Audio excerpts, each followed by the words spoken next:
To a large extent, digital transformation is almost everywhere. It's in every domain, it's in every company. Every company has been trying to do digital innovations and transformations, and that has been accelerated with the COVID era, all right? So, how does AI help you in your digital transformation journey?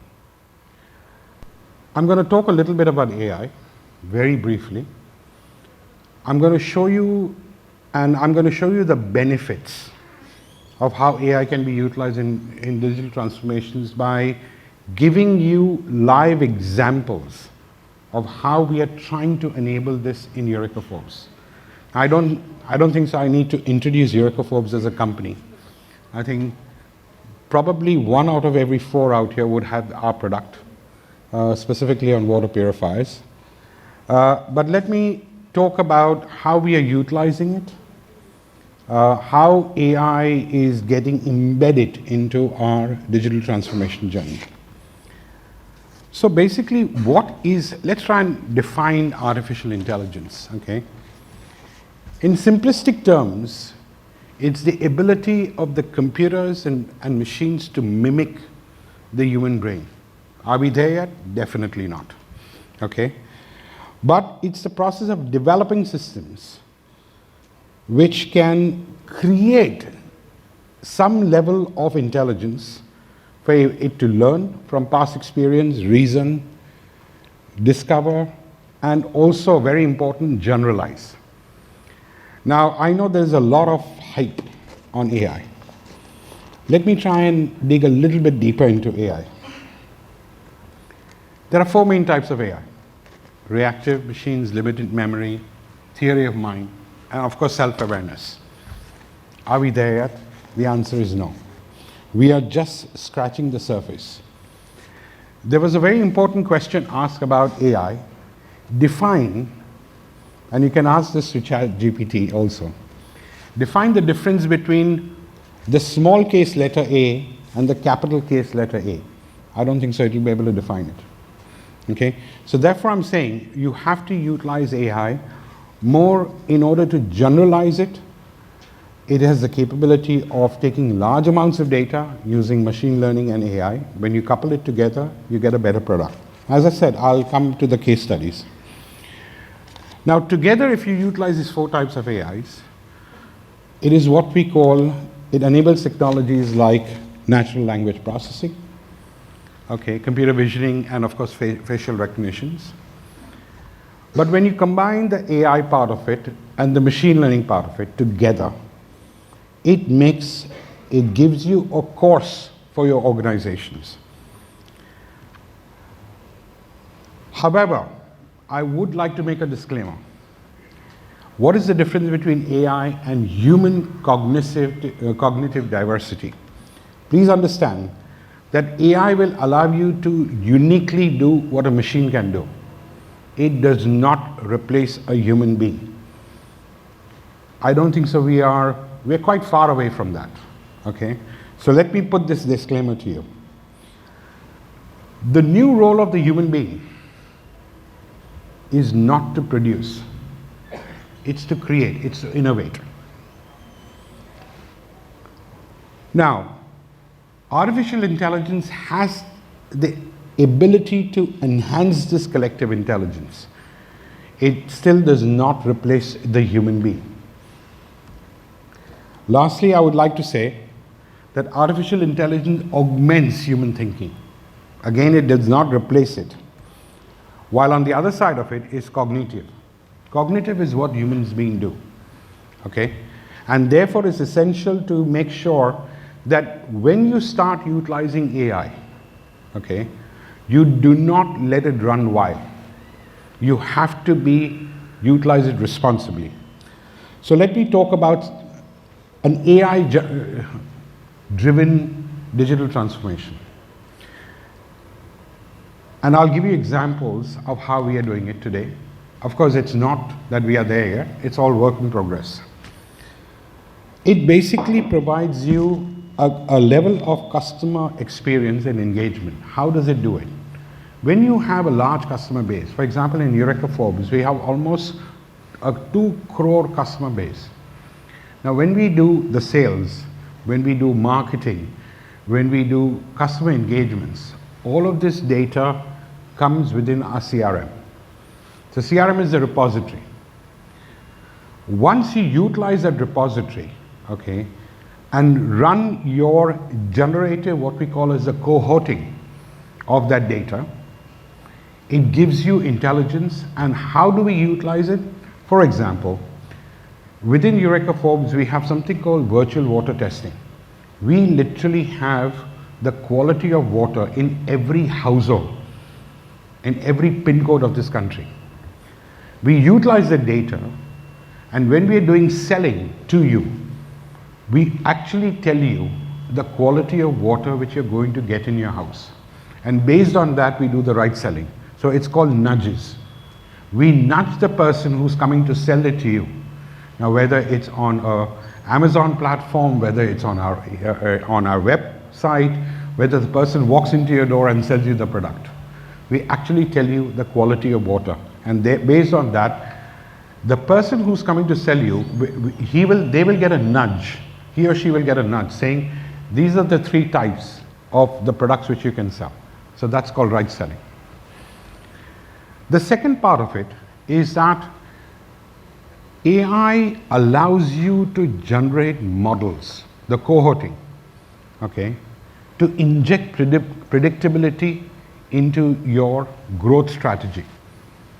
Now remember, it is not saying that you will grow by X amount or by this amount by CAGR.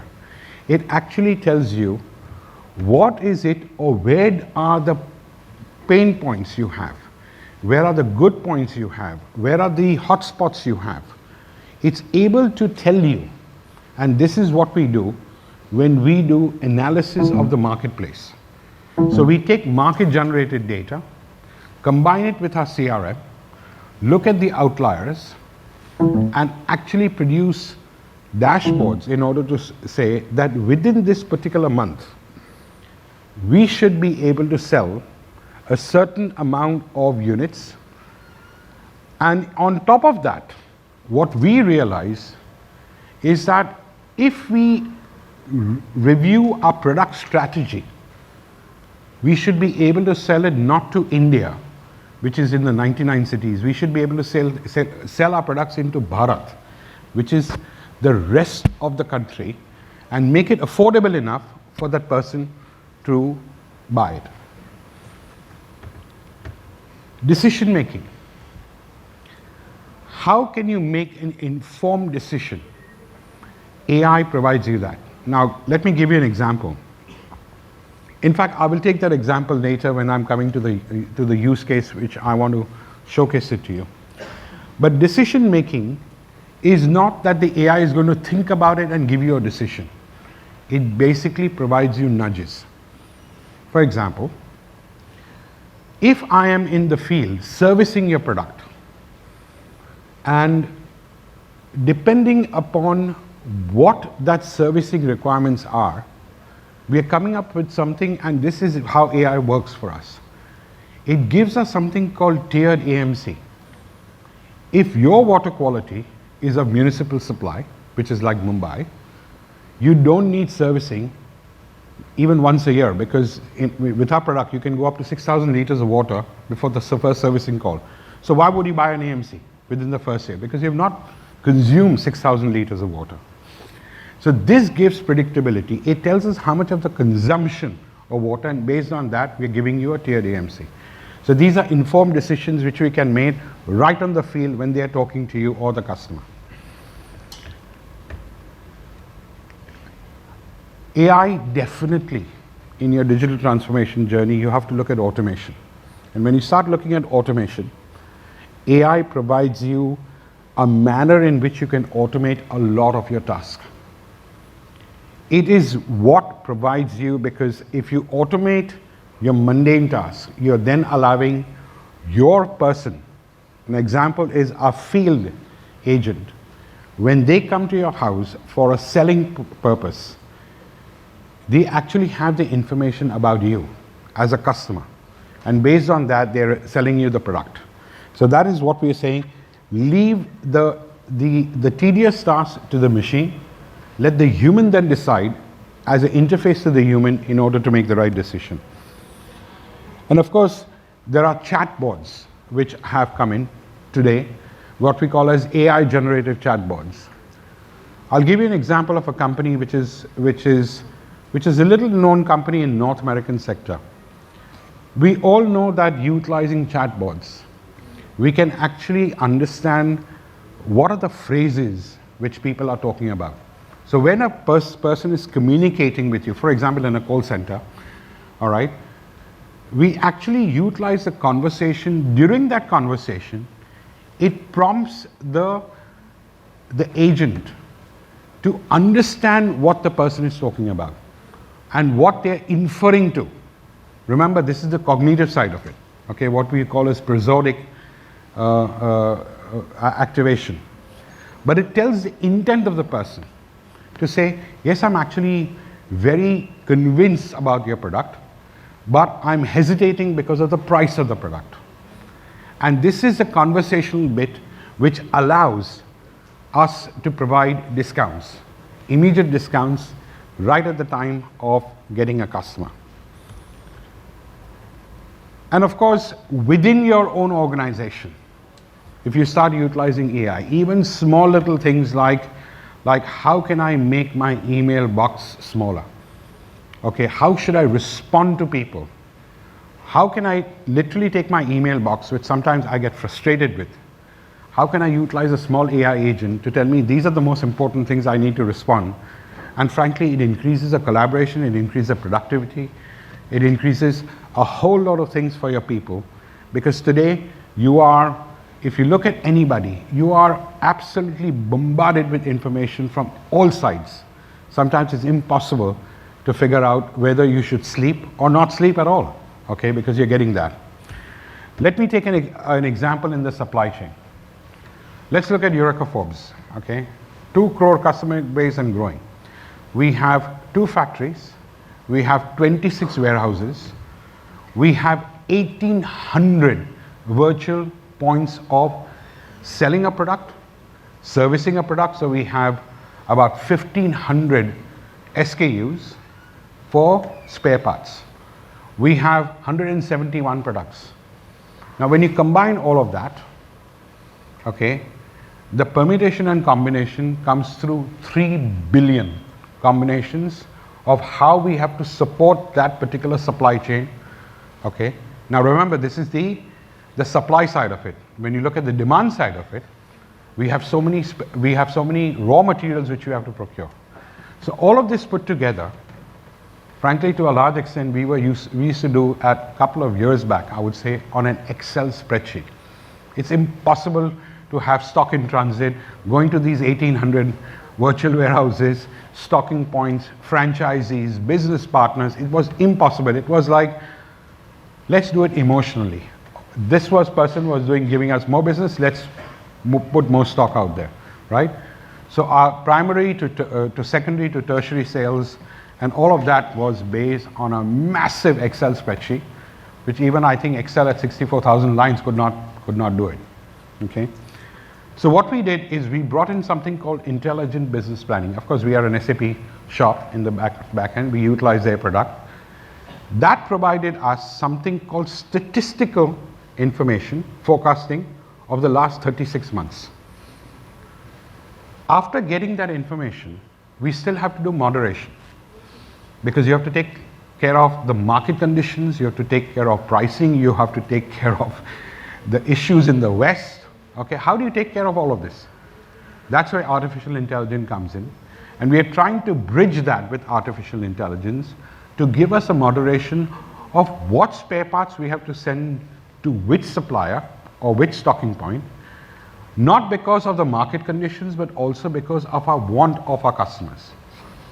Now, can you imagine doing 3 million permutations and combinations per day without that kind of doing it by a machine? That's the only way to do it. Humans cannot comprehend 3 billion combinations a day. And that is what has assisted us in stocking at the right points, reducing our stock in transit, and frankly bringing our stocking positions down from 45 days. At one time it was 70 days, we brought it down to 45, now we are down to 15 days. So AI, in the digital transformation process of getting the company more structured in the way we do supply chain, that's how we do it in Iyer Forbes. Okay.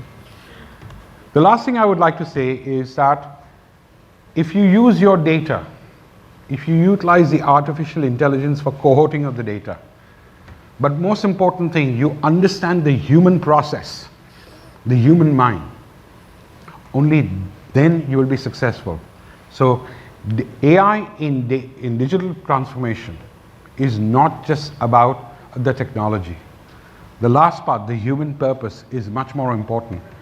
Okay, and that's how you will make it successful. So definitely utilize AI in digital transformation, but make it more human-centric in nature. You will win. Thank you very much.